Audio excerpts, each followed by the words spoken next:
Students, आशा करते हैं कि आपको ये प्रॉब्लम्स की सीरीज समझ में आ रही होगी और आज के इस सेशन में हम लोग अपना पार्ट 11 करने वाले हैं। और आज का जो हमारा सवाल है वो ऑर्गेनिक और फिजिकल केमिस्ट्री का एक मिश्रण है। तो चलिए स्ट्रेट अवे हम लोग सवाल पर चलते हैं और उसको लगाने का प्रयास करते हैं।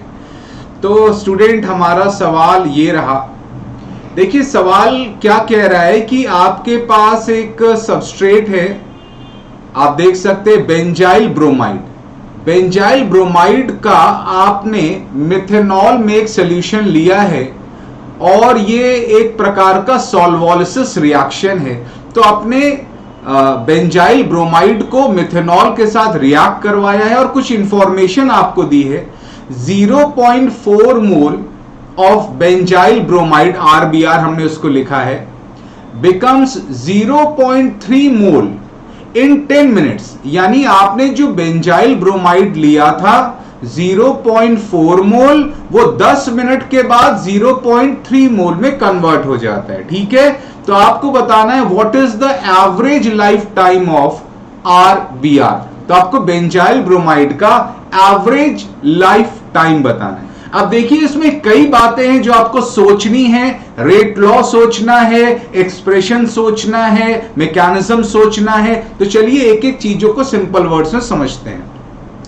बच्चों, बेंजाइल ब्रोमाइड का मिथेनॉल में रिएक्शन। अब आप समझिए, ये जो बेंजाइल ब्रोमाइड है, अगर इसका हेट्रोलिसिस होता है तो आपको एक बहुत स्टेबल कार्बोकेटायन मिलता है जिसको आप बेंजाइल कार्बोकेटायन, और ये हेट्रोलिसिस होता है और फिर न्यूक्लियोफाइल का अटैक होता है। तो कहीं ना कहीं ये जो सवाल है इसका इंक्लिनेशन है SN1 की तरफ, और बहुत सी चीजें हैं जो इसको प्रमोट कर रही है। देखिए, इनको हमने यहां स्टेप में लिखा है। Since benzyl bromide on ionization results in a stable cation benzyl carbocation, the mechanism seems to be SN1। और भी कुछ बातें जो इसको प्रमोट कर रही हैं। देखिए, methanol being polar protic solvent. देखिए, मिथेनॉल जो होता है पोलर प्रोटिक सॉल्वेंट होता है, यानी ये SN1 को बढ़ावा देता है, आयनाइजेशन को बढ़ावा देता है, और इस प्रकार से SN1 और पुख्ता होता जा रहा है। अगली चीज देखिए, also methanol is a weak nucleophile. बच्चों, मिथेनॉल एक न्यूट्रल स्पीशीज है और इसकी जो गणना है वो एक वीक न्यूक्लियोफाइल के तौर पर होती है। तो ये सारी चीजें, better carbocation, polar protic solvent, weak nucleophile, ये सब SN1 की तरफ इशारा कर रही है और इस रिएक्शन को हम लोग सॉल्वोलिसिस बोलते हैं। अब देखिए, so the conditions are highly favourable for SN1।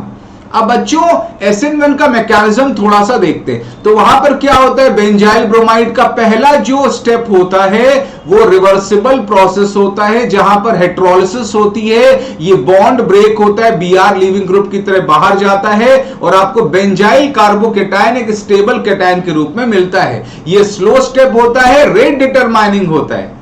अगले स्टेप में मिथेनॉल एक न्यूक्लियोफाइल का काम करता है और जाकर इस पर अटैक करता है। फाइनली डीप्रोटोनेशन होकर आपको ये ईथर मिल जाता है। बच्चों, ये दूसरा स्टेप फास्ट होता है। तो यहां पर जो SN1 का रेट लॉ है वो हमने लिख दिया, rate is equal to rate constant K into the concentration of alkyl bromide power 1, जो कि SN1 का फर्स्ट ऑर्डर मैकेनिज्म होता है। तो यहां पर हमने इसलिए लिखा the reaction is first order. अब हम लोग केमिकल काइनेटिक्स में फर्स्ट ऑर्डर के सारी चीजों को जानते हैं। तो फर्स्ट ऑर्डर में क्या है, कुछ बातों को पहले देख लें। इनिशियल मोल देखिए, एल्किल ब्रोमाइड का 0.4 था, आफ्टर 10 मिनट ये हो गया 0.3 मोल।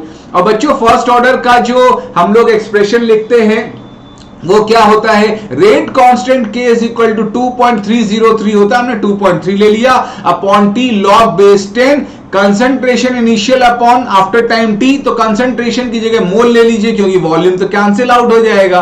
तो यहां पर देखिए, हमने टाइम की जगह 10 रखा, 0.4 इनिशियल था, 0.3 मोल आफ्टर टाइम T है। इसको जब आप सॉल्व करेंगे तो log 4 माइनस log 3, log 4 को आप क्या लिख सकते हैं, 2 log 2, और log 2 क्या होता है 0.3, तो 2 log 2 क्या होगा 0.3 इंटू 2 0.6, और log 3 क्या होता है 0.5, तो आप माइनस करेंगे तो 0.1 आएगा, मल्टीप्लाई होगा तो यहां पर आपने बच्चों रेट कांस्टेंट निकाल लिया 0.023 पर मिनट। अब बच्चों आपसे क्या पूछा है, एवरेज लाइफ, तो आप बात को समझें। एवरेज लाइफ होता है वह समय जहां पर कंसंट्रेशन ओरिजिनल का 1/e हो जाए, 1/e द नेचुरल लॉगरिथम का जो बेस होता है। तो बच्चों उसका जो फॉर्मूला होता है एवरेज लाइफ का, वो होता है जब आप एक्सप्रेशन में रख के निकालेंगे वो आएगा 1/रेट कांस्टेंट के, वो आपने तो पहले ही निकाल लिया है 0.023। तो यहां पर बच्चों आप रख दें तो ये देखिए आपके पास average life of the reaction या जो सबस्ट्रेट है वो आ जाएगी 1000/23 मिनट। तो ये था सवाल आज का हमारा, जहां पर ऑर्गेनिक का SN1 मैकेनिज्म के रेट लॉ को हमने थोड़ा सा मैथमेटिकली इसको फिजिकल में हम लोग कन्वर्ट कर दिए और कैसे ये एक अच्छा ब्लेंड क्वेश्चन था ऑर्गेनिक और फिजिकल का। तो इसी प्रकार से हम लोग आगे भी अपना प्रयास जारी रखेंगे, आप भी अपना प्रयास जारी रखिए और मिलते हैं अगले टर्न पर। तब तक अपना ढेर सारा ख्याल रखिएगा। Thank you very much.